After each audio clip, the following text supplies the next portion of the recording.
వీలునామా రెండవ భాగం. ఒకటవ భాగంలో వినయ్ డాక్టర్గా ఉంటాడు. మేనమామల్ని పలకరించడం కోసం తల్లి పోరగా మేనమామల దగ్గరికి బయలుదేరుతాడు. కథ కొనసాగుతుంది.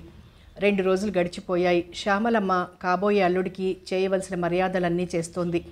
కూతురి మేకప్ చెరగనీయడం లేదు. శారద రోజుకి 5-6 చీరలు మార్చినా ఆవిడికి తృప్తిగా ఉండటం లేదు. తను ఆశించిన విధంగా వినయ్లో మార్పు రావటం లేదే అన్న బాధలో వేగిపోసాగింది. వినయ్ ఉదయం టిఫిన్ తింటూనే శారదకి చెప్పాడు. శారద, చిన్నమామయ్య గారి ఊరు వెళ్ళొస్తాను అన్నాడు. శారద బిగ్గరగా అరిచింది. అమ్మా, బావ చిన్నాన్నగారి ఊరు వెళ్తానంటున్నాడే. శ్యామలమ్మ ఆదుర్దాగా వచ్చింది. ఇప్పుడు అక్కడికి ఎందుకు బాబు? నీకు తోచడం లేదా ఇక్కడ? తోచకుంటే విజయవాడ సినిమాకి వెళ్ళిరండి. ప్రెసిడెంట్ గారి జీప్లోనే నా అత్తయ్య. జీప్లోనే. చూడు, మనం కాకితో కబురంపిన జీప్ వచ్చేస్తుంది మన వాకిట్లోకి. ఆయనకి మా కుటుంబాలంటే వెర్రి అభిమానం. వద్దొద్దు, కాకితోనూ పిచ్చుకతోనూ కబురంపకు. నాకసలు సినిమా చూడాలని లేనేలేదు. బస్తీవాడివి సినిమా చూడాలని లేకపోవడం విడ్డూరంగా ఉంది. ఇదే కాదు, ఈ ప్రపంచంలో చాలా చాలా విడ్డూరాలు జరుగుతూ ఉంటాయి. అవన్నీ తెలుసుకోవాలంటే నువ్వు దేశమంతా తిరగాలత్తయ్యా. నిజమే అనుకో. నాకు తీరుబడెక్కడా? పాడి పంట, గొడ్డు గోద, ఇల్లు వాకిలి ఇవన్నీ వదిలానా కొంప మునుగుతుంది. నిజం మునుగుతుంది. ఏం మాట్లాడినా తన ధోరణిలోనే జవాబిచ్చే ఆవిడతో మాటలు వృధా అనుకొని ఊరుకుండిపోయాడు. ఆవిడ తన పనిలో మునిగిపోయింది. అంతే. వినయ్ లేచాడు, బట్టలు మార్చుకున్నాడు. ఇల్లు దాటి బయటికి వస్తూ జీతగాడితో చెప్పాడు. నేను చిన్నమావయ్య గారి ఊరికి వెడుతున్నాను. సాయంకాలం కానీ రేపు కానీ వస్తానని మామయ్యకు చెప్పు. జీతగాడు లోపలికి పరిగెత్తబోయాడు. ఆగు, ముందు ఓ రిక్షా మాట్లాడి తీసుకురా. నేను వెళ్ళిన తర్వాత చెప్పు. తెలిసిందా? తెలిసింది అన్నట్లు వాడు రిక్షా కోసం బయటికి వెళ్ళాడు. వినయ్ రిక్షా ఎక్కేశాడు. గతుకుల రోడ్డు మీద రిక్షా ప్రయాణం విసుగ్గా ఉంది. అయినా తప్పదు, వెళ్ళి తీరాలి. దాదాపు గంట ప్రయాణం తర్వాత చిన్న పల్లెటూరు కనిపించింది. రిక్షావాడు కొన్ని సందులు గొంతులు తిప్పుతూ తీసుకుపోతున్నాడు. ఎగుడు దిగుడు రోడ్డు, పూరి పాకలు, వాటి మధ్యలో కొన్ని పెంకుటిళ్ళు, అక్కడక్కడ రంగు వెలిసిన డాబా ఇళ్ళు, చిల్లర దుకాణాలు, రైస్ మిల్లులు, ఎలిమెంటరీ స్కూలు, చెరువు, రామాలయం, శివాలయం. 4 రోడ్ల కూడలిలో బాణాకర్రతో నిల్చున్న గాంధీగారి బొమ్మ. ప్రతి పల్లెటూరు ఉన్నట్లుగానే ఉంది ఆ ఊరు కూడా. తెలుగుదేశంలో బడిలేని ఊరు ఉండొచ్చు కానీ గుడి లేని ఊరు ఉండదు కాబోలు. అందున రామాలయం లేని ఊరు అసలుండదు. రామచంద్రుడికి తెలుగువాడికి ఇంత అవినాభావ సంబంధం ఎందుకో అనుకోసాగాడు వినయ్. ఊరి మధ్యనున్న శిథిలమైన రామాలయాన్ని చూస్తూ రిక్షాలో ఒక్కడూ కూర్చుని వెళ్తున్న అతన్ని దారిన పోతున్న పిన్నలు పెద్దలు చిత్రంగా చూడసాగారు. కొత్త ముఖం, ఖరీదైన బట్టలు, చేతికి వాచి, కళ్ళకి జోడు, అందమైన క్రాఫు, అందున యువకుడు ఎవరింటికి అన్న కుతూహలం అందరిలోనూ కనిపించసాగింది. ఇల్లు చేరి వినయ్ రిక్షా దిగి పర్సు తీసి 5 రూపాయలు ఇచ్చాడు. వినయ్ ఎదురుగా ఉన్న ఇంటిని ఓసారి పరీక్షగా చూశాడు. మట్టి గోడల ప్రహరీ అక్కడక్కడ పడిపోయి ఉంది. ప్రహరీ లోపల వేప చెట్టు, బాదాం చెట్టు గుబురుగా ఉన్నట్లు కనిపిస్తున్నాయి. ప్రహరీ తలుపు దాటి లోపల అడుగు పెట్టాడు. మండువా ఇల్లు. పెంకులు ఊడి ఒక పక్కకి ఒరిగినట్లుంది. కుడివైపుగా ఖాళీ స్థలం. ఆ స్థలంలో తాటాకుల పాక ఉంది. అందులో 20 మంది దాకా 10-15 ఏళ్ల ఆడమగ పిల్లలున్నారు. వాళ్ళు నిలబడి కళ్ళు మూసుకొని చేతులు జోడించి ప్రార్థన పాడుతున్నారు. వాళ్ల మధ్యన ఓ 20 ఏళ్ల అమ్మాయి నిలబడి ఉంది. ఆ అమ్మాయి సాదా వాయిల్ చీర కట్టుకుంది. తెల్లగా సన్నగా పొడుగ్గా ఉంది. ఆ అమ్మాయి ఒక్కో చరణం పాడుతుంటే తర్వాత ఆ చరణాన్ని పిల్లలంతా అందుకుంటున్నారు. ఏకకంఠంతో ఆలపిస్తున్నారు. ప్రార్థన చేస్తున్న పిల్లల్లో మరీ చిన్న అమ్మాయి కళ్ళు తెరిచి వినయ్ని చూసింది. పాట ఆపి పక్కనున్న వాళ్ల లంగాలు లాగి వేలితో చూపింది. వాళ్ళు మరొకరికి చూపడంతో ప్రార్థన పాడేవాళ్ల సంఖ్య తగ్గింది. వీళ్ళకి ఏమైంది అనుకుంటూ నీరజ కళ్ళు తెరిచింది. కోపంగా, ప్రార్థన సమయంలో మీరెవరూ కళ్ళు తెరవకూడదని చెప్పలేదు అంది. ఒక్కరూ జవాబు చెప్పలేదు. ఏమైందర్రా మీకందరికీ? గట్టిగా అరిచింది. మరే, నీ వెనక ఆయన నిల్చుని నిన్నే చూస్తున్నాడు అందో పాప. ఎవరు? చివ్వున తల తిప్పి చూసింది నీరజ. ఎవరు మీరు? ఎవరు కావాలి మీకు?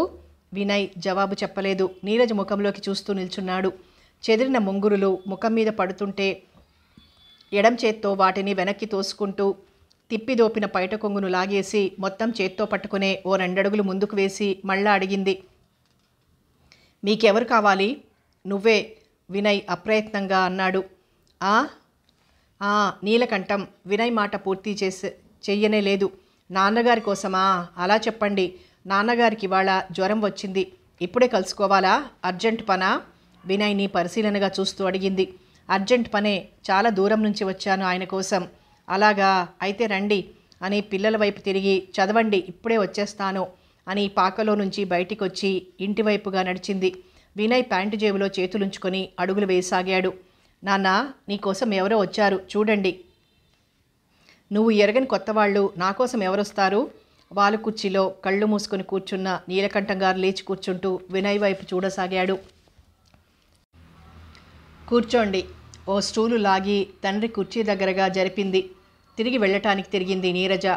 వినయ్ నీలకంఠం గారిని చూడసాగాడు. పచ్చని పసుపు ఛాయ, తెల్లని జుట్టు, పేదరికంలో నలిగిపోతున్నట్లున్న ముఖం, లోతుకుపోయిన కళ్ళు, అచ్చంగా తన తల్లి పోలికలే కనిపిస్తున్న ఆయన్ని చూస్తుంటే వినయ్కి సంతోషం కలగసాగింది.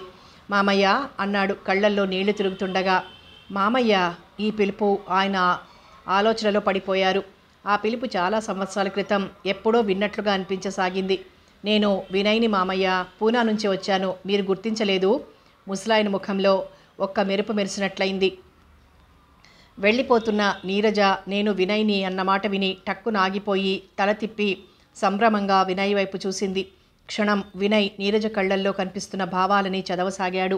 ఆ కళ్ళల్లో ఆనందం, ఆశ్చర్యం, ఇంకా ఏవేవో భావాలు ఒక్కుమ్మడిగా చోటు చేసుకున్నాయి. వెనక్కి రాబోయి అంతలో ఏమనుకుందో గిర్రున తిరిగి పాకలోకి వెళ్ళిపోయి పిల్లలకి పాఠాలు చెప్పసాగింది. నీరజ, ఈ రోజుకి బడిపిల్లలకి సెలవిచ్చి ఇళ్లకు పంపేసే తల్లి, నువ్విలా రామ్మా. నీరజ వినిపించుకోలేదు. ఆయన వదల్లేదు. నీరజ రాజ్యమత్తయ్య కొడుకు వినయ్. అమ్మ, వీడు మనల్ని వెతుక్కుంటూ వచ్చాడు, రామ్మా, నిన్ను పరిచయం చేస్తాను. ముసలాయన ఆనందానికి హద్దులు లేకుండా ఉంది. వినయ్ మేనమామని ఆయన సంతోషాన్ని చూడసాగాడు. నా రాక ఈయనకింత ఆనందాన్ని ఇస్తోందా అని ఆలోచించసాగాడు. నీరజ అడుగులు అడుగు వేస్తూ వచ్చింది. ఏమిటి నాన్న? వినయ్, మా అమ్మాయి నీరజ, ఎంఏ. మీరిద్దరూ పెద్దవాళ్ళు అయిన తర్వాత చూసుకోలేదు. అమ్మా, వినయ్ బావ పరిచయం చేశాడు. నీరజ నమస్కారం చెయ్యబోయి ఆగిపోయింది. నీరజని ఎలా పలకరించాలో వినయ్కి తెలియలేదు. నానా, కాఫీ తెస్తాను. నీరజ లోపలికి పోతుంటే ఆపి అన్నాడు తండ్రి. ముందు కాళ్ళు కడుక్కునేందుకు నీళ్లు, తాగేందుకు నీళ్లు. అలాగే, కానీ ఆయన రైలు ప్రయాణం చేసి రాలేదన్నట్లు అతని వైపు చూసి లోపలికి వెళ్ళిపోయింది. నీలకంఠం గారు నీరసంగా ఉన్న లేచి అటు ఇటు హైరాణ పడసాగారు. రంగా, ఓసారి ఇలారా, లోపల నీరజక్కకేమన్నా కావాలేమో చూడు బాబు. 10 ఏళ్ల కుర్రాడు లోపలికి వెళ్ళాడు. ఓ కంచు గ్లాస్ పట్టుకొని బయటికి పరిగెత్తాడు. నీరజ, నాన్న, నేనున్నానుగా, మీరుండండి. లోపల నుంచి కుంపటి వెలిగించిన శబ్దంతో పాటు విసనకర్రతో విసురుతున్న శబ్దం కూడా వినిపిస్తోంది. కాఫీ ప్రయత్నానికి చాలా కష్టపడుతున్నట్లుంది నీరజ అనుకున్నాడు. నీలకంఠం గారు మేనల్లుడితో మళ్ళీ కబుర్లు ప్రారంభించారు. మా చెల్లాయి కులాసాగా ఉందా బాబు? ఈ మధ్య బొత్తిగా మీ నుంచి ఉత్తరాలు లేవు. ఇంతలో 40 ఏళ్లు పైబడిన ఆమె అలిసిపోయిన నేత చీర, కొంగులో ఏవో తీసుకుని లోపలికి వెళ్ళింది. తెల్లగా నెరిసిన జుట్టు ముడి చుట్టుకుంది. ముఖాన రూపాయి కాసంత కుంకుమ పెట్టుకుంది. మెడలో పసుపు తాడు, నల్లపూసలు, చేతులకి ఎర్రటి మట్టి గాజులు. పేదతనం కొట్టొచ్చినట్లు కనిపిస్తోంది ఆమె ముఖంలో. కమలా, వచ్చావా? వీడు మన రాజ్యం కొడుకు వినయ్, ఇప్పుడే వచ్చాడు. ఎంత పెద్దవాడైపోయాడో చూడు. నిజం? ఆవిడ ఆశ్చర్యంగా అంది. నమస్కారం అత్తయ్య అంటున్న మేనల్లుడిని కింది నుంచి పైకి చూసి, కూర్చోబాబు, మీ అమ్మా నాన్న బాగున్నారు కదూ? ఇప్పుడే వస్తాను, కాఫీ తెస్తాను. ఆవిడ లోపలికి వెళ్ళబోతూ భర్తను చూసింది. మీకు జ్వరం తగ్గినట్లుంది. ఆయన నవ్వి అన్నాడు. వినయ్ని చూడగానే జ్వరం పారిపోయింది. రంగడు పాలు తెచ్చిచ్చాడు. మరో 10 నిమిషాల్లో నీరజ 2 గ్లాసుల్లో కాఫీ తెచ్చి తండ్రికి వినయ్కి ఇచ్చింది. నేను వెళ్ళిపోవాలి మామయ్య. అప్పుడేనా? వినయ్ నవ్వేశాడు. నేను పెద్ద మామయ్య గారింటికి వచ్చి 4 రోజులైంది. ఈ ఊరు రావాలని అనుకుంటూనే ఉన్నాను. రోజులు ఇట్టే గడిచిపోయాయి. వీలు కాలేదంటావు, అంతేనా? అది కాదు, కారణం నాకొద్దురా. ఇప్పటికైనా చూడాలి అని వచ్చావు. నాకు ఇది చాలా సంతోషంగా ఉంది. 4 రోజులు ఈ పేద మామయ్య ఇంట్లో ఉండి వెళ్ళు. మామయ్య మీరు వినయ్, నీ దగ్గర నాకు చాటుమాటు లేదు. మనసు విప్పి మాట్లాడుతున్నాను. నిన్ను చూస్తుంటే మా చెల్లాయిని చూస్తున్నట్లుంది. నేను మీ దగ్గరికి రావాలని అనుకున్నా, రాలేకపోయా నిన్నాళ్ళు. పెద్ద మామయ్యకి చెప్పలేదు అంటావు, అంతే. నేను కబురు చేస్తానులే. ముందు బట్టలు మార్చుకో. ఈ ఇల్లు పరిసరాలు చూస్తుంటే ఇక్కడ ఒక్కరోజైనా ఉండగలనా అనిపిస్తున్నా తప్పదన్నట్లుగా ప్యాంటు మార్చుకున్నాడు. వినయ్, ఉద్యోగంలో చేరతావా, ప్రాక్టీస్ పెడతావా? నీలకంఠం గారు మళ్ళీ కబుర్లలోకి దిగారు. వినయ్ కాఫీ తాగుతూ జవాబు చెప్పాడు. ఇంకా ఏ నిర్ణయం చేసుకోలేదు. నువ్వు డాక్టర్ కదూ, పట్నవాసంలో కాకుండా మా ఊరి లాంటి పల్లెటూరులో ప్రాక్టీస్ పెట్టకూడదట్రా? వినయ్ తేలిగ్గా నవ్వేశాడు. సాధ్యం కాదు అంటూ. ఎందుకని అంటున్న నీలకంఠం గారిని బయట నుంచి ఎవరో పిలిచారు. నీలకంఠం, ఎలా ఉందయ్యా జ్వరం? నల్లగా పొట్టిగా సన్నగా ఉన్న ముసలాయన లోపలికొచ్చారు. ఓ చేతిలో కర్ర, మరో చేతిలో మందుల సంచి, ముఖాన ఎర్రటి నిలువుబొట్టు, కళ్ళకి చత్వారం జోడు, భుజం మీద ఉత్తరీయం, కిర్రు చెప్పులు. ఆయన్ని చూస్తూనే నీలకంఠం గారు లేచి ఎదురుగా వెళ్ళారు. రండి రండి ఆచార్యులు గారు, మా రాజ్యం కొడుకు వినయ్ వచ్చాడు. ఎంత పెద్దవాడయ్యాడో చూడండి. చిన్నప్పుడు మీ ఇంటికి తీసుకువెళ్ళేవారు కదూ. ఏమిటి, వినయ్ వచ్చాడా? ఏం బాబు, బాగున్నావా? నీ చదువు అయిందట కదూ? ఆచార్యుల వారి గొంతులో ఆత్మీయత కనిపించింది. అవునండి, వినయ్ వినయంగా జవాబిచ్చాడు. నీలకంఠం, నీకు గుర్తుందా? ఇతన్ని షికారుగా తీసుకొచ్చావు మా ఇంటికి. మా ఆవిడికి వినయ్ అంటే ఎంత ఇష్టం. ఎత్తుకుని ముద్దు పెట్టుకుని తినటానికి ఏవేవో పెట్టేది. ఆవిడ పెట్టటం, వినయ్ తినటం, అవి అతని ఒంటికి పడకపోవటం, నేను మందివ్వటం, ఆ రోజులు మనం మరవలేం. ఇలా రోజు మా ఇంటికి షికారుకొచ్చే ఇతని కాలుకి ఓ రోజు బురదంటిందని ఎంతగా ఏడ్చాడో. ఆచార్యుల వారు గుక్క తిప్పుకోకుండా తన బాల్యం గురించి చెప్తుంటే వినయ్ ఆశ్చర్యంగా వినసాగాడు. ఈ కబుర్లు తల్లి కూడా ఎప్పుడూ చెప్పలేదు. ఆయన చెప్పేవన్నీ అప్పుడే జరుగుతున్నట్లుగా కళ్ల ముందు కదులుతున్నట్లు అనిపించసాగింది. మామయ్య, నిజమా? నమ్మలేనట్లు అడిగాడు. ఆయన్ని కాదు, నన్ను అడుగు వినయ్. ఇంకా చాలా చెప్తాను, కానీ అవన్నీ పాత రోజులు బాబు. అప్పటి మా స్థితి వేరు. కమలమ్మ ఎప్పుడొచ్చిందో గాని నిష్ఠూరంగా అంది. నీలకంఠం గారు భార్య వైపు మందలింపుగా చూశారు. ఆవిడింక ఊరుకుంది. నీలకంఠం గారు మళ్ళీ మొదలుపెట్టారు. నీలకంఠం, నీకింకా మంద అవసరం లేనట్లుంది. మరి నేను వెళ్ళిరానా? వినయ్, సాయంకాలం అలా మా ఇంటికి రా బాబు. మా ఆవిడ నిన్ను చూస్తే వదలదు. నీ చిన్నతనం ఇంకా గుర్తు చేసుకుంటూనే ఉంటుంది. వస్తాను. సాయంకాలం వెళ్ళిపోతున్నానండి, వినయ్ జవాబిచ్చాడు. అదేమిటి, అప్పుడే వెళ్ళిపోవటమా? వాడు అలానే అంటాడు. వారం రోజుల వరకు కదలనీయను. అలా అన్నావు, బాగుంది. మరి నే వస్తా. వినయ్, నువ్వు తప్పక రాబాబు అంటూ వెళ్ళిపోయాడు. కమలమ్మ లోపలికి వెళ్ళిపోయింది. నీరజ పిలిచింది. భోజనానికి రండి నాన్న. వినయ్, మా ఇంట్లో టేబుల్ మీల్స్ కాదోయ్. పర్లేదు మావయ్య. ఇద్దరూ లోపలికి నడిచారు. వంటగది విశాలంగా ఉంది. వరుసగా 3 పీటలు వేసున్నాయి. పీటల ముందు అరిటాకులు పరిచి ఉన్నాయి. మా వంటలు నీకు నచ్చకపోవచ్చు వినయ్. పెరుగుంది, వేస్తాను. చిన్నప్పుడు పెరుగంటే చాలా ఇష్టపడేవాడివి. ఇప్పటికీ అంతే అత్తయ్యా. నీరజ వైపు ఓరగా చూస్తూ అన్నాడు. నీరజ ఉలకలేదు, పలకలేదు. నీరజ లేచి వెళ్ళిపోయింది. వసారాలో నులక మంచం వాల్చి దుప్పటి పరిచి ఉంచింది. భోజనమై తిరిగి వసారాలోకి వచ్చారు మేనమామ, మేనల్లుడు. వినయ్, విశ్రాంతి తీసుకోరా. నీలకంఠం గారు వాలు కుర్చీలో వాలారు. వినయ్కి విశ్రాంతిగా పడుకోవాలని లేదు, వెళ్ళిపోవాలని అనిపిస్తోంది. కమలమ్మ భోజనం చేసొచ్చి చిరుచాప పరుచుకొని కూర్చుంది. వినయ్, నీ పెళ్ళెప్పుడు అంది. అప్పుడే పెళ్ళా? చదువు అయిపోయిందిగా, ఉద్యోగం రాలేదుగా. రాకపోతుందా వినయ్? మాస్టారు, జ్వరంగా ఉందట. ఎలా ఉన్నారు అంటూ 20 ఏళ్ల కుర్రాడు లోపలికొచ్చాడు. నీలకంఠం గారు అతన్ని కూర్చోమని, తన జ్వరం కాస్త తగ్గిందని అతన్ని కుశల ప్రశ్నలు వేయసాగాడు. గోపాల్, నీకు బీకాంలో సీట్ వచ్చిందట కదూ. ఫీజు కట్టి చేరావుట. పగలు ఉద్యోగం, రాత్రి చదువు. అలసట అనిపిస్తోందా? కాలేజీలో చేరాను. నేను ఇంతవరకు రావటం మీ చలవే మాస్టారు. నీరజక్క ఎంతో ప్రోత్సహించి పంపింది. విజయవాడలో చిన్న ఉద్యోగం దొరికింది. చదువు సాగుతోంది. నీరజక్క చదువై వచ్చేసిందట కదూ. ఏది? నీరజ రానే వచ్చింది. గోపాల్, బాగున్నావా అంది. బాగున్నానక్క. స్కూలు నువ్వు నడుపుతున్నావట. నీరజ నవ్వింది. కాళ్ళు కడుక్కో, భోజనం చేద్దు గాని. 10 సంవత్సరాలు తిన్నాను మీరు పెట్టిన అన్నం. ఇంకా తినాలని అనిపిస్తోంది. అక్క, అరటాకులో వడ్డించొస్తాను. గోపాల్ కమలమ్మ గారిని పలకరించి అడిగాడు. పిన్నమ్మగారు, మన ఇంటికి ఎవరో చుట్టం వచ్చినట్లున్నారు. రాజలక్ష్మి అత్తయ్య కొడుకు వినయ్ ఈరోజే వచ్చాడు. అవునా, డాక్టర్ కదూ? "మ్మ్." గోపాల్ వినయ్ని పలకరించాడు. వినయ్ క్లుప్తంగా జవాబు ఇవ్వటం చూసి గోపాల్ లోపలికి వెళ్ళాడు. లోపల నుంచి నీరజ, గోపాల్ చెప్పుకునే కబుర్లు వినిపిస్తున్నాయి. నీరజ మితభాషి అనుకున్న వినయ్కి తన అభిప్రాయం సరైంది కాదని తెలిసిపోయింది. నీరజ, శారద ఇద్దరికీ పోలిక లేదు, స్వభావం కూడా వేరువేరు అనుకున్నాడు. నీలకంఠం గారు కళ్ళు మూసుకొని పడుకున్నారు. కమలమ్మ విస్తళ్ళు కుట్టుకుంటూ కూనిరాగం తీస్తోంది. వినయ్కి బోరుగా ఉంది. సాయంకాలం వరకు ఇక్కడ గడపడం దుర్లభం అనుకోసాగాడు. సాయంకాలం 5 గంటలైంది. వినయ్ చెప్పులు వేసుకున్నాడు. "మామయ్య, నే పెడతాను."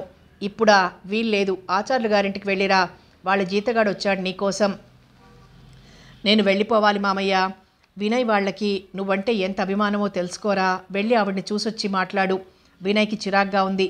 వాళ్లతో నాకు అసలు పరిచయమే లేదే, ఎలా వెళ్ళను? నీలకంఠం గారు నవ్వేశారు. "మీ సిటీ వాళ్ళకి మా పల్లెటూరు వాళ్ళకి ఉన్న తేడా ఇదే. నీకు వాళ్ళు తెలియకున్నా నీ తల్లి తెలుసు, తండ్రి తెలుసు, తాత తెలుసు, నీ చిన్నతనం తెలుసు. నువ్వు మాట్లాడనక్కర్లేదు, వాళ్ళే అన్నీ మాట్లాడేస్తారు. నీకు క్షణంలో కొత్తంతా పోతుంది. చూడు, ఎన్నో సంవత్సరాల తర్వాత నువ్వు హఠాత్తుగా వచ్చి నేను వినయ్ని మావయ్య అన్నావు. మేం బెరుకుపడ్డామా? నీ చిన్నప్పట్లానే చనువుగా మాట్లాడాం. అయినా నువ్వు కొత్త ఫీల్ అవుతూనే ఉన్నావు. అది నీ తప్పు కాదనుకో, నువ్వు పెరిగిన వాతావరణంలో ఉంది అదంతా. ఈ మాటలకి ఫుల్ స్టాప్ పెడతాను కానీ నువ్వు వెళ్ళిరా." వినయ్కి విసుగ్గా ఉన్నా తప్పనిసరి బయలుదేరాడు. ఆచార్యుల వారి జీతగాడు ముందు నడుస్తున్నాడు. అతని వెనక వినయ్ నడుస్తున్నాడు. పల్లెటూరైనా రోడ్డు పరిశుభ్రంగా ఉండటం ఆశ్చర్యాన్ని కలిగిస్తోంది వినయ్కి. "ఒరేయ్, ఆచారి గారి పాలేరు నీ వెనక నడుస్తుందా? ఆయన ఎవర్రా?" దారిలో నడుస్తున్న ప్రతి ఒక్కరూ జీతగాడిని ఆపి మరీ అడుగుతున్నారు. నీలకంఠం పంతులు గారింటికి వచ్చిన చుట్టం అని జవాబిచ్చాడు. చుట్టం అంటే మళ్ళీ ప్రశ్న. "మేనల్లుడు." "ఏ ఊరు నుంచి వచ్చాడంట?" "నాకు తెలియదు" అన్నా వాళ్ళు వదలటం లేదు. "బొంబాయి మేనల్లుడు గారు మీరేనా అండి?" "బాంబే కాదు, పూనా." "వినయ్ ఎక్కడుంటారు?" అంటే సమాధానమిచ్చాడు. "అదేలేండి, ఏదైతేనే కానీ మీరు చదువుకున్నారా, ఉద్యోగం చేస్తున్నారా?" "ప్రస్తుతం రెండూ లేవు." "అదేమిటండి? చదువైంది, ఉద్యోగం రాలేదు." "అంతే కదా, మీకు ఉద్యోగం రాక ఎవరికొస్తుంది కానీ? మీ నాన్న అక్కడ మంచి పొజిషన్లో ఉండి మీ చిన్నమామయ్యను వదిలేశారేమండి?" "అంటే నీలకంఠం గారు ఒకప్పుడు బాగా బతికిన వారే, అందరికీ సాయం చేసిన వారే, కుటుంబం బాగు కోసం తను నష్టపడ్డవారే. ఆయన మంచితనమే ఆయన్ని గోతిలోకి పడవేసింది." "నీలకంఠం గారి ఇవాళ ఈ స్థితిలో ఉండటానికి కారణం ఎవరంటారు? మీ పెద్ద మామయ్య కాదు?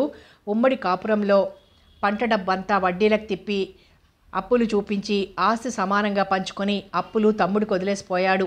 ఆ ఊళ్ళో కొత్త ఇల్లు కట్టుకుని టింగురంగా అంటూ దర్జా వెలిగిస్తున్నాడు. మనిషికి మంచితనం అక్కరకొస్తుందంటారు కానీ నీలకంఠం గారికి అలా కాలేదు.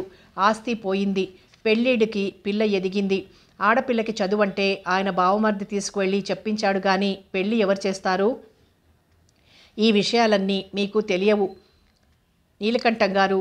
మా ఊరివాడు కనుక ఆయన కష్టసుఖాలు మాకు కావాలి గనక ఇవన్నీ చెప్పాను. నాకు ఈ విషయాలేవీ తెలియదా? కావచ్చు, పోనివ్వండి, వచ్చారుగా, తెలుసుకోండి మీరన్నా. మీ నాన్న ఈ ఊరి అల్లుడుగా పెళ్ళయిన చాలా సంవత్సరాలు సెలవు పెట్టి వచ్చి మీ చిన్నమామయ్య దగ్గరుండి మర్యాదలన్నీ చేయించుకొని వెళ్ళేవారు. ఇది కూడా మీకు తెలియదా?" "తెలియదు." "నేను నమ్మను." ఆచార్యుల గారిల్లు అదిగో అదే, వెళ్ళండి, ఉంటానుగా, మళ్ళీ కలుస్తాను." ఆయన వెళ్ళిపోయాడు. వినయ్ తలెత్తి ఇంటివైపు చూశాడు. ఆచార్య గారు ఎదురయ్యారు. వినయ్కి ఆ పాత ఇల్లు చూడాలని కుతూహలం లేదు. ఏదో చెప్పి బయటకు వచ్చేశాడు. ఆచార్యుల వారితో ఊరంతా తిరిగి చూశాడు. ఏముంది ఈ ఊళ్ళో అనుకున్నాడు. తర్వాత ఇంటికి వచ్చేశాడు. చీకటి పడబోతూ ఉంది. ప్రహరీ దాటి లోపలికి వస్తూ నీరజ కూజా బిందె అంత చెంబుతో 2 చేతులతోనూ పాలు తెస్తుంటే చూస్తూ అలాగే నిలబడిపోయాడు. పాలధారలు బిందెలో పడుతూ అదో రకమైన శబ్దం చేస్తున్నాయి. నీరజ చకచకా పాలు తీసి లేచి దూడను వదిలి లోపలికొస్తూ తననే చూస్తూ నిల్చున్న వినయ్ని చూసి తొట్రుపడింది. ఒకే ఒక్క క్షణం, మరుక్షణం బయట సరిచేసుకుని లోపలికి వెళ్ళిపోయింది. వరండాలో నీలకంఠం గారు లేరు. ఈజీ చైర్ ఖాళీగా ఉంది. వినయ్ వచ్చి ఆ కుర్చీలో కూర్చున్నాడు. కళ్ళు మూసుకున్నాడు. పాలు తీస్తున్న నీరజ కనిపిస్తోంది. అదో అపూర్వ దృశ్యంలా అనిపిస్తోంది. ఎప్పుడు మేకప్ చెరగని శారద, రోజుకి 5-6 రకాల చీరలు మార్చే శారద, సాదా చీరలో అలసిపోయిన ముఖంతో ఎప్పుడూ ఏదో ఒక పని చేస్తుండే నీరజ, ఇద్దరూ మనసులో కదులుతున్నారు. వాకిట్లోకి జీప్ వచ్చి ఆగిన శబ్దం అయ్యి వినయ్ ఊహలు పుట్టుకుని తెగిపోయాయి. ఉలిక్కిపడి లేచాడు. వినయ్ బాబు గారు, ఉన్న పాటకు తీసుకురమ్మన్నారు మిమ్మల్ని మావయ్య గారు, జీప్ డ్రైవర్ లోపలికి వచ్చి చెప్పాడు. వినయ్, నాకు పంతాలు పట్టింపులు లేవురా. నువ్వు రాకరాక వచ్చావా? నీతో ఎన్నో కబులు చెప్పాలని మనసు ఆరాటపడుతుంది బాబు. ఇంతే, ఇంతకు మించి మరేం లేదు, అంతే. నీలకంఠం గారి గొంతు బొంగురుగా పలికింది. వినయ్ ఒక్క క్షణం ఆలోచించి అన్నాడు, రంగన్న నువ్వు వెళ్ళు, నువ్వు మళ్ళీ రాకు, నేనే వస్తాను. రంగన్న వెళ్ళిపోయాడు. నీలకంఠం గారి ముఖం సంతోషంతో వెలిగిపోయింది. వినయ్, టీ తాగుతావా? వద్దు మావయ్య, నీ అలవాట్లేమిటో నాకు బొత్తిగా తెలియవు. చూడు బాబు, నీకేది కావాలన్నా చెప్పు, నీరజ క్షణాల్లో చేసిస్తుంది. అవును, మా ఊరెలా ఉంది? వినయ్ జవాబు చెప్పలేదు, నవ్వేశాడు. నీలకంఠం గారు మేనల్లుడి భావం గ్రహించారు. ఈ ఊళ్ళో ఏముంది? ఎగుడు దిగుడు, రోడ్డు, పాత కొంపలు అని కదూ నీ ఉద్దేశం? పైకి కనిపించేవి అవే గాని కనిపించినవి కొన్ని ఉన్నాయిరా వినయ్. మేనమామ మాటలు చాదస్తంగా కనిపిస్తున్నా వినసాగాడు. వినయ్, మనది పేద దేశం. ఈ దేశంలో సగభాగం పల్లెటూళ్లే. ఇక్కడి ప్రజలు నిరాడంబరంగా బ్రతుకుతారు.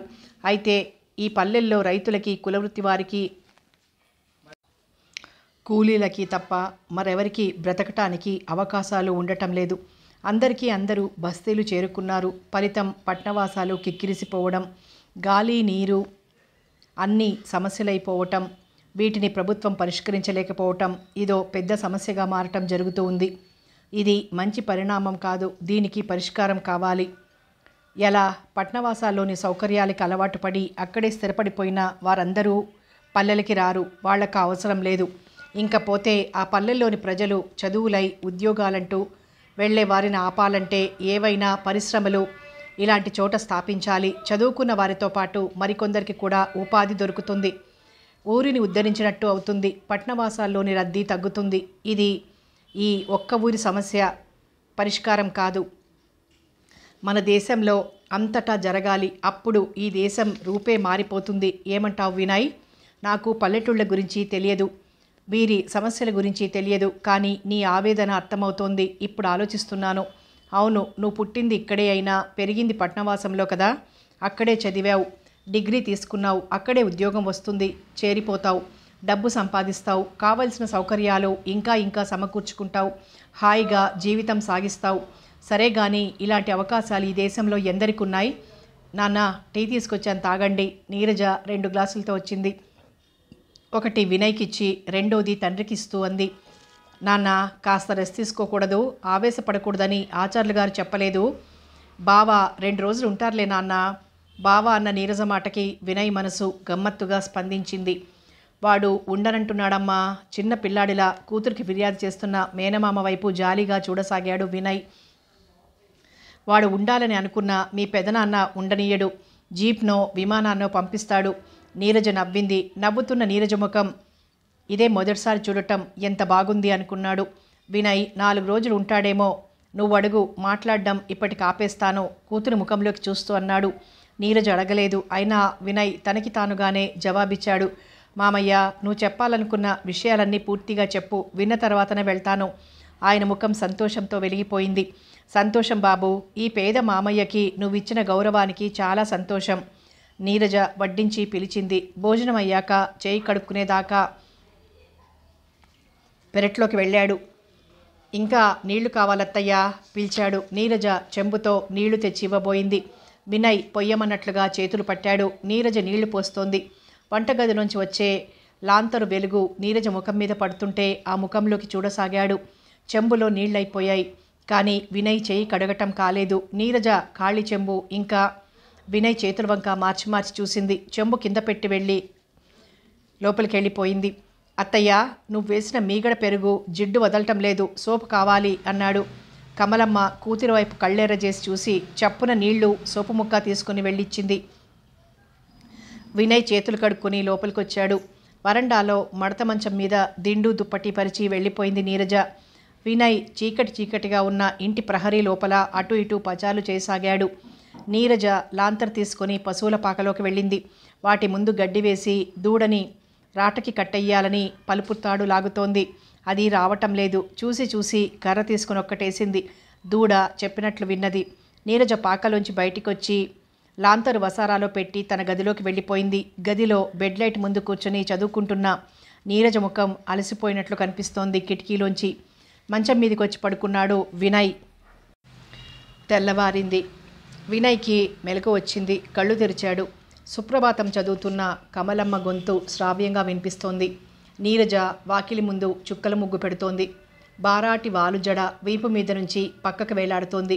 నీరజ ముగ్గు వేయటం పూర్తి చేసి పెరటి వైపుగా వెళ్ళిపోయింది. వినయ్ లేచి కూర్చుని నీరజ వేసిన ముగ్గునే చూడసాగాడు. కమల, కాఫీ ఇస్తావా? నీలకంఠం గారి గొంతు. పాలు తీస్తోంది నీరజ. కాఫీ పొడి నిండుకుంది. ఇప్పుడెలా? ఆచార్యుల వారింటికి పంపి బదులు తెప్పించు. కమల, నాకు నీరసంగా ఉంది. కూర్చోండి, ఇప్పుడే తెప్పిస్తాను. వినయ్ నిద్రలేచాడేమో, కాస్త చూడండి. అతను రాక వచ్చాడు. కాస్త ఏ పిండి వంట చేద్దామన్నా ఇంట్లో అన్నీగానే ఉన్నాయి. బాధపడకు వినయ్, మనం ఏది పెట్టినా తింటాడు. లేచినట్లున్నాడు. ముఖం కడుక్కునేందుకు నీళ్లు పంపు. అలాగే. ఇంక వారిద్దరూ ఏమీ మాట్లాడలేదు. వినయ్ వేపపుల్లతో ముఖం కడుక్కోవడం వచ్చునా? రాదు మామయ్య. నేర్పనా? వద్దు, పళ్ళపొడి ఉంటే చాలు. నీలకంఠం గారు పళ్ళపొడి తెచ్చిచ్చారు. వినయ్ ముఖం కడుక్కొని లోపలికి వచ్చి కూర్చున్నాడు. మరో పావుగంట గడిచిన తర్వాత నీరజ కాఫీ తెచ్చిచ్చింది ఇద్దరికి. అమ్మ, నీరజ బావ వేడి నీళ్లు స్నానం చేస్తాడేమో చూడమ్మా, పెడతానంటూ వెళ్ళిపోయింది. ఇంతలో జీప్ వచ్చిన శబ్దమైంది. వినయ్ ఉలిక్కిపడ్డాడు. డ్రైవర్ లోపలికొచ్చి వినయ్ వైపు చూస్తూ అన్నాడు, బాబు, మిమ్మల్ని ఉన్నపళంగా తీసుకురమ్మన్నారు అయ్యగారు. నీలకంఠం గారు, నీరజ మౌనంగా ఉండిపోయారు. వినయ్ క్షణం ఆలోచించి బట్టలు మార్చుకున్నాడు. మామయ్య, నేనిప్పుడు వెళ్తాను. నాకు కావలసిన బట్టలు తీసుకుని వస్తాను. నువ్వు ఉండమన్నట్లుగా 2 రోజులు ఉండే వెళ్తాను, సరేనా అన్నాడు. సరేలే బాబు, అలాగే చెయ్యి.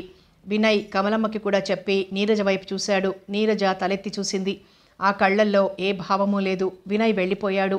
జీప్ ఆగగానే లోపల నుంచి శారద, శ్యామలమ్మ, సూర్యనారాయణ ఒకేసారి బయటికొచ్చారు.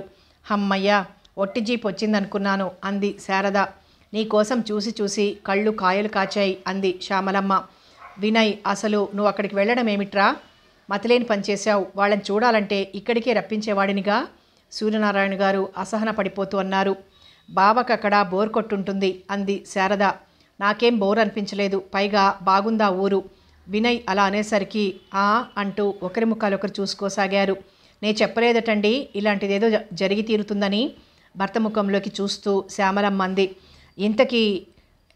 ఇంత హడావిడిగా జీప్ ఎందుకు పంపినట్లు మావయ్య? వినయ్, నీకోసం మీ అత్తయ్య కొత్త రకాల పిండి వంటలు చేసి ఎదురు చూసింది. శారద సినిమా టికెట్లు రిజర్వేషన్ చేయించింది. నీకు కాస్త హాయిగా కాలక్షేపం కలిగించేద్దామని మా తపన. ఇంతేనా? తేలిగ్గా నేశాడు వినయ్. శారదకి కోపం వచ్చింది. మూతి ముడుచుకొని లోపలికి వెళ్ళిపోయింది. సరే, టిఫిన్ తిందు గాని రా బాబు, శ్యామలమ్మ అన్నది. ఆమెతో పాటు వినయ్, సూర్యనారాయణ లోపలికి వెళ్లారు. టిఫిన్ చేస్తుంటే శారద మాట్లాడకుండా కూర్చుంది. వినయ్ పట్టించుకోలేదు. శారద విసురుగా తన గదిలోకి వెళ్ళిపోయింది. వినయ్ వచ్చి వరండాలో కూర్చొని పేపర్ తిరిగేయసాగాడు. 12 గంటలు కావస్తుండగా శ్యామలమ్మ భోజనానికి పిలిచింది. సూర్యనారాయణ ఎక్కడికి వెళ్ళాడో గాని ఇంకా రాలేదు. వినయ్ డైనింగ్ టేబుల్ ముందు వచ్చి కూర్చున్నాడు. శారద కూర్చుంది. వినయ్కి అన్నం మింగుడు పడలేదు. ఎలాగో కాస్త మజ్జిగన్నం తిని చేయి కడిగి లేచాడు. వినయ్, అదేమిటి బాబు, భోజనం సరిగ్గా చేయలేదేం? శ్యామలమ్మ మహా బాధపడిపోసాగింది. ఆరోగ్యం బాగాలేదు అంతే అత్తయ్య. అవునా? అయితే డాక్టర్ని పిలిపించనా? వినయ్ నవ్విన తర్వాత గుర్తుకొచ్చింది. అవునా, అయితే డాక్టర్ని పిలిపించనా అంది. మరి మర్చిపోయాను, నువ్వే డాక్టర్వి కదూ. మందు ఏమైనా వేసుకో బాబు. ఆ ఊరు వెళ్ళొద్దు అంటే వినకుండా వెళ్ళావు. దిష్టి కొట్టుకుంటుంది. ఉండు, దిష్టి తీస్తాను. లోపలికి రా బాబు. అలాంటివంటే నాకు నమ్మకం లేదత్తయ్యా. నాకు విశ్రాంతి కావాలి. కాసేపు పడుకుంటాను చాలు. వినయ్ అక్కడి నుండి లేచి గదిలోకి వెళ్ళి పడుకున్నాడు. శ్యామలకి తెలియని భయంగా ఉంది. శారద పెళ్ళి ఆలస్యం చేయకూడదు. వినయ్ని పూనా వెళ్ళనీయకూడదు. రాజలక్ష్మిని రమ్మని ఉత్తరం రాయించి తాంబూలాలు తీసేసుకోవాలి. జ్యోతిష్కులు శారదకి 1 సంవత్సరం వరకు పెళ్లి కుదరదు అని చెప్పారే. ఎలా? జాతకాలన్నా జ్యోతిష్యమన్నా తనకి తగని నమ్మకం. ఇప్పుడెలా? పెళ్లి ఆలస్యం చేస్తే వినయ్ మనసు మార్చుకునే ప్రమాదం ఉండేలా ఉంది. ఆవిడ ఆలోచనల్లో తలమునకలుగా అవసాగింది. ఒసేవ్ బుజ్జి, నీదొట్టి మట్టి బుర్రే. వెళ్ళు, బావ దగ్గరికి వెళ్ళి కబులు చెప్పు. కూతుర్ని కసిరింది శ్యామలమ్మ. శారద విసుగ్గా ముఖం పెట్టింది. వెళ్ళు అరిచింది తల్లి. శారద వినయ్ ఉన్న గదిలోకి వచ్చి కుర్చీ లాక్కొని కూర్చుంది. బావా, తలనొప్పిగా ఉందా? లేదు, భోజనం సరిగ్గా చేయలేదు ఎందుకని? వినయ్ లేచి కూర్చున్నాడు. శారద, నీరజ నీకు బాగా తెలుసా అడిగాడు. ఇప్పుడు ఈ ప్రశ్న ఎందుకు? నాకు కావాలి. నా ప్రశ్నలకి సరిగ్గా జవాబులు ఇస్తేనే సాయంకాలం నీతో సినిమాకి వస్తాను. శారద ముఖంలో అయిష్టం స్పష్టంగా కనిపిస్తోంది. అడుగు అంది పొడిగా. అడిగానుగా, నీరజన్ గురించి నీకు తెలిసిందంతా చెప్పు. నీరజ చిన్నప్పుడు తెలుసు అంటే మేమందరం సమిష్టిగా ఆ పల్లెలో ఉండగా అన్నమాట. మేమిద్దరం కలిసి ఆడుకునేవాళ్ళం. కానీ అది మేనమామ గారి దగ్గర ఏ దిగులు లేకుండా చదువు కొనసాగించింది. నాన్నకి చిన్నాన్నకి అభిప్రాయ భేదాలు ఎక్కువై మేము ఈ ఊరు వచ్చేసాం. మళ్ళీ నీరజని నేను చూడలేదు. చూడాలని అనిపించలేదా? అనిపించేది, కానీ వీలు కలిగేది కాదు. నీరజ మేనమామ శిక్షణలో మంచి వ్యక్తిత్వం తెచ్చుకుందని, ఆటల్లో పాటల్లో నాటకాల్లో పాల్గొంటుందని వింటూ ఉండేదాన్ని. అంతే. శారద చెప్పటం ఆపింది. శారద, నువ్వు నీ భవిష్యత్తును గురించి ఆలోచిస్తూ ఉంటావా? అదెలా ఉండాలని నీ అభిప్రాయం? నేను ఏ విషయాన్ని గురించి ఆలోచించను. నాకు కావలసిన డబ్బు నాన్న ఇస్తారు. కోరినవి కోరనివి చీరలు అమ్మ అమరుస్తుంది. ఇంకేం కావాలి? ఇంకా చదవరాదు? చదవాలని లేదు. మరేం చెయ్యాలనుంది? శారద అందంగా నవ్వింది. ఆ నవ్వులో అర్థం వినయ్ గ్రహించకపోలేదు. శారద, కనీసం మీ ఇంటి పరిస్థితి అర్థం కూడా చేసుకోవా అన్నాడు. శారద వినయ్ మాటల్ని పట్టించుకోందాన్లా లేచింది. నిద్ర వస్తోంది, వస్తానో. లేచి వెళ్ళిపోయింది. శారద చెప్పిన విషయాలని గుర్తుకు తెచ్చుకొని ఆలోచించసాగాడు వినయ్. తెల్లవారింది. వినయ్ స్నానం ముగించుకొని కాఫీ తాగాడు. ఎయిర్ బ్యాగ్లో 2 జతల బట్టలు, నీరజ కోసం తెచ్చిన చీర తీసుకున్నాడు. వరండాలో ఎవరితోనో కబుర్లు చెప్తూ అప్పుడే బయలుదేరిన సూర్యనారాయణ గారికి చెప్పాడు. చిన్నమామయ్య దగ్గర 2 రోజులు ఉండొస్తాను. అత్తయ్యకి శారదకి నువ్వు చెప్పు మామయ్య అంటూ వరండా మెట్లు దిగి కిందికి నడిచి వినయ్ని చూస్తూ, మళ్ళీ ఎందుకురా అక్కడికి అన్నాడు. వెళ్ళాలి. వినయ్ ఇంకాగకుండా బయటికి వచ్చాడు. నౌకరు రిక్షా తెచ్చాడు. అది ఎక్కేశాడు. రిక్షా బయలుదేరింది. వినయ్ రిక్షాకి కిరాయి ఇచ్చి బ్యాగ్ తీసుకుని ప్రహరీ లోపలికి నడిచాడు. నీరజ ఇంటి వెనుక ఉన్న ఖాళీ స్థలంలో బడిపిల్లల చేత డ్రిల్ చేయిస్తోంది. వాళ్ళు క్రమ పద్ధతిలో డ్రిల్ చేస్తున్నారు. ఇంతలో కమలమ్మ పెరట్లో ఉన్న వంకాయలు కోసుకుని లోపలికి వస్తూ వినయ్ని చూసింది. వినయ్, లోపలికి రా. అక్కడే నిలబడిపోయావేం? నీళ్లు తెస్తాను, ముందు కాళ్ళు కడుక్కో. లోపలికి వెళ్ళి నీళ్లు తెచ్చిచ్చింది. గ్లాసులో మంచినీళ్ళు అందిస్తూ అంది, నీకోసం మామయ్య చాలా ఎదురు చూశారు. ఆచార్యుల వారి భార్య 4 సార్లు కబురంపింది. అలాగా, మామయ్య ఏడి? నీళ్లు తాగి గ్లాస్ కింద పెట్టి వాలు కుర్చీలో కూర్చున్నాడు. నీలకంఠం గారు స్నానం చేసొచ్చారు. వచ్చావా వినయ్? రావేమో అనుకున్నాను అన్నాడు. వినయ్ నవ్వి ఊరుకున్నాడు. నీ జ్వరం బాగా తగ్గిందనుకుంటాను. తగ్గింది. కమలమ్మ కాఫీ తెచ్చిచ్చింది ఇద్దరికి. మా నీరజ మగపిల్లవాడయ్యుంటే ఎంత బాగుండేదో వినయ్. నా ఆశలని ఆశయాలని అమలు చేసి ఉండేవాడు. ఈ పల్లెని బంగారు పల్లెగా తీర్చిదిద్ది ఉండేవాడు. ఆ పని నీరజైనా చేయొచ్చుగా. నీలకంఠం గారు నిర్లిప్తంగా నవ్వాడు. అసంభవం. ఆడపిల్లలు ఈ రోజుల్లో విమానాలు నడుపుతున్నారు. భూప్రపంచమంతా చుట్టొస్తున్నారు. ఎన్నెన్నో ఘనకార్యాలు చేస్తున్నారు. కానీ ఈ పల్లెటూరిని ఓ ఆడపిల్ల బాగు చేయలేదు. ఎందుకంటే ఈ పల్లెలో ఉండేది తెలిసి తెలియని మూర్ఖులు. కులం, మతం, పార్టీలు, రాజకీయాలు అంటూ కుళ్ళి చావటం తప్ప మన ఊరిని మనం కలిసి అభివృద్ధి చేసుకుందాం అన్న జ్ఞానం వీళ్లలో లేదు. ఒకడు బడి కావాలని ప్రయత్నిస్తుంటే మరొకడు బడి వద్దు గుడి కావాలని అడ్డం వస్తాడు. చివరికి కలహాలు కక్షలు మిగిలి బడి ఉండదు, గుడి ఉండదు. కమలమ్మ కాఫీ గ్లాసులు తీసుకుని వెళ్ళబోతూ భర్త వైపు చూసింది. వినయ్ వచ్చి రాగానే మొదలెట్టారా మీ గోలా? వినయ్, నా మాటలు బోర్ అనిపిస్తున్నాయా? లేదు మామయ్య, నువ్వు చెప్పే మాటలు వినాలని కుతూహలం కూడా ఉంది. చూడన్నట్లు భార్య వైపు చూశాడు నీలకంఠం. అలా అనక మరేమంటాడు లేండి. అదిగో ఆచార్యుల వారి నౌకరు వచ్చాడు మళ్ళీ. నౌకరు వచ్చి నీలకంఠం గారికి చెప్పాడు. ఆయన గారొస్తే మా అమ్మ తీసుకురమ్మన్నారు. వినయ్ లేచి జీతగాడి వెనక బయలుదేరాడు. వినయ్ ఇంటికి చేరేసరికి చాలా ఆలస్యమైంది. నీలకంఠం గారు, నీరజ వినయ్ కోసం ఎదురు చూస్తున్నారు. మేనల్లుణ్ణి చూడగానే కమలమ్మ అన్నం వడ్డించింది. వర్ధనమ్మగారు ఏవేవో కబులు చెప్తూ, వదల్లేదు మామయ్య, ఆలస్యమైంది కదూ అంటూ కాళ్ళు కడుక్కొని భోజనానికి వచ్చాడు. మరేం పర్లేదు వినయ్, ఆవిడ ఉత్తమ ఇల్లాలు. ఆ ఊళ్ళో ఎందరో పేదలు ఆమె పెట్టే అన్నం తిని బ్రతుకుతున్నారు. అన్నపూర్ణ తల్లి. ముగ్గురు భోజనాలు చేస్తుంటే కమలమ్మ వడ్డిస్తోంది. భోజనాలు పూర్తి అయినాయి. వాకిట్లో నుంచి గోల వినిపించింది. ఏమై ఉంటుంది? నీరజ బయటికి వెళ్ళింది. నీరజ గొంతు బిగ్గరగా వినిపిస్తుంటే ఆశ్చర్యపోయాడు వినయ్. 1 గంట తర్వాత గాని బయట చేరిన జనం మాటలు అరుపులు తగ్గలేదు. నీలకంఠం గారు కమలమ్మ కూడా బయటికి వెళ్ళి తర్వాత లోపలికొచ్చారు. నీరజ ఇంకా రాలేదు. ఏమైంది మామయ్య అడిగాడు వినయ్. పిల్లలంతా పెద్దల తలలు పగలగొట్టుకునే వరకు తెచ్చారు పిల్లల తగువులు. ఎంత ఆవేశపరలో చూడు. ప్రతి మనిషి తనకేదో ప్రత్యేకత ఉందని అహం ప్రదర్శిస్తాడు. అది ఎదుటివాడు సహించలేడు. ఫలితం ఘర్షణ.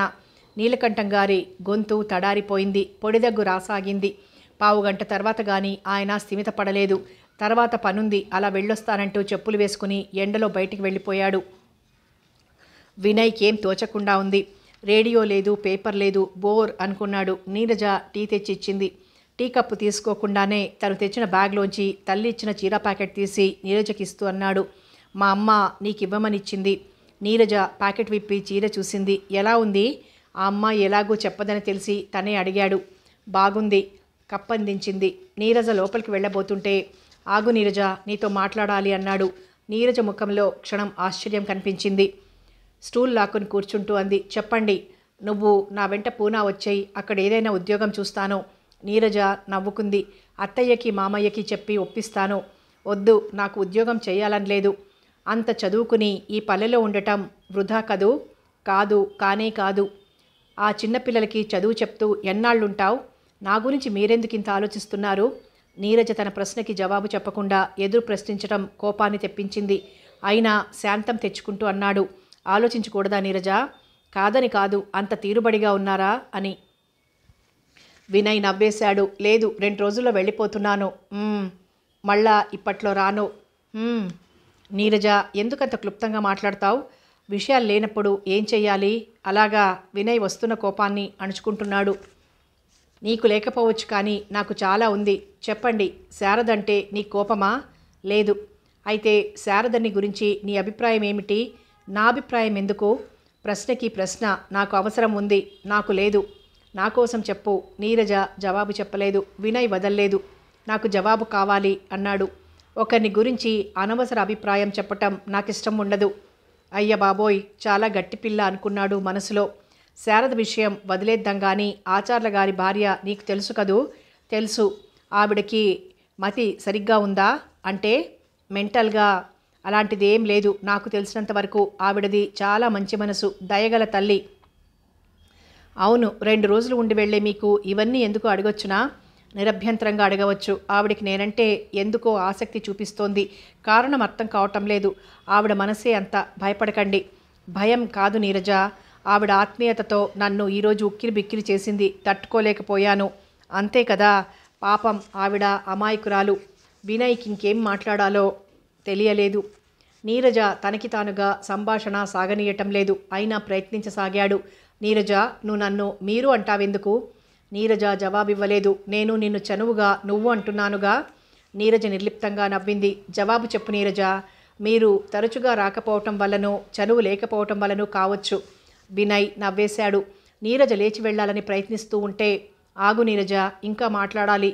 అవును, నువ్వు నీ భవిష్యత్తును గురించి ఆలోచన మాని ఇక్కడ చేయదలుచుకున్న పని ఏమిటో చెప్పు, కాస్త వింటాను అన్నాడు. చాలా ఉంది, అది తెలుసుకోవాలి. కుతూహలంగా ఉంది నాకు. రండి నా గదిలోకి నడిచింది. వినయ్ నీరజని అనుసరించాడు. నీరజ గది నీట్గా సర్దుంది. 2 చెక్క బీరువాల నిండా ఏవో పుస్తకాలు పేర్చి ఉన్నాయి. గోడకి సరస్వతీదేవి నిత్య పూజలు అందుకుంటున్నట్లుంది. ఆ ఫోటోకి అవతలగా గాంధీ, నెహ్రూ, రవీంద్రనాథ్ ఠాగూర్, రామకృష్ణ పరమహంసల ఫోటోలు కూడా ఉన్నాయి. కింద చాపపరిచి ఉంది. దాని మీద దిండు దుప్పటి ఉన్నాయి. బావా, ఇటు చూడండి. నీరజ గొంతు తీయగా పలికింది. వినయ్ మనసు ఈ పిలుపుకి పులకించిపోయింది. నీరజ వేలితో చూపిన వైపుగా చూశాడు. గోడకి ఒక పెద్ద మ్యాప్ ఉంది. అది నిదానంగా చూస్తే అర్థమైంది. ఈ ఊరి మ్యాప్ అది. అయితే ఆ మ్యాప్లో ఈనాడు ఊరులా కాక కొత్త ఫ్యాక్టరీలు, హై స్కూలు, కాలేజీ, హాస్పిటలు, మరికొన్ని కుటీర పరిశ్రమలు, పరిశుభ్రమైన రోడ్లు వగైరా చాలా ఉన్నాయి. వాటిని చూస్తూ అడిగాడు. నీరజ, ఏమిటిది? ఇది మా నాన్న కళ. ఇప్పుడు నువ్వు చూసిన మా పల్లెటూరిని ఈ మ్యాప్లో ఉన్న ఊరిలా మార్చగలగాలన్న కళ. దానికోసం నాన్న తన శక్తిని ధారపోశారు. కొంతవరకు అభివృద్ధి కనిపించింది. ఆయన అలసిపోయారు. ఆరోగ్యం పాడైంది. అందుకని నేను ఆయన కలిసి యథార్థం చేయటానికి ప్రయత్నం ప్రారంభించాం. ఎంతవరకు చేయగలనో చెప్పలేను. నీరజ, ఇది చాలా కష్టమైన పని సుమా. నాకు తెలుసు. ఆడపిల్లవి, నీకెందుకు ఇవన్నీ? హాయిగా పెళ్లి చేసుకుని అత్తవారింటికి వెళ్ళక? నాన్నకి కొడుకులు లేరు, అందుకని. నువ్వు ఒంటరిగా ఈ పని చేయలేవు నీరజ. నాకు ఆసరాగా ఎవరు నిలబడతారు? నీరజ, రా బావా, వసారాలో కూర్చుని మాట్లాడుకుందాం. నీరజ మాట మార్చేసింది. ఇద్దరూ వసారాలోకి వచ్చారు. వినయ్ ఆలోచిస్తూ వాలు కుర్చీలో కూర్చుండిపోయాడు. జీతగాడు పశువుల్ని తోలుకొచ్చాడు. నీరజ వాటిని పలుపులతో కట్టేస్తోంది. వినయ్ నీరజను చూస్తూ అనుకున్నాడు, ఈ ఊరిని ఉద్ధరించడం మామయ్య కల కావచ్చు, అందుకు ఆశ్చర్యపడాల్సింది లేదు. కానీ నీరజ తండ్రి కలని యథార్థం చేయటానికి సిద్ధపడటం మాత్రం షాక్. నీరజ ఒట్టి కబుర్ల పోగు కాదు అనుకున్నాడు. ఆ తర్వాత నిద్రపోయాడు. కథ కొనసాగుతుంది.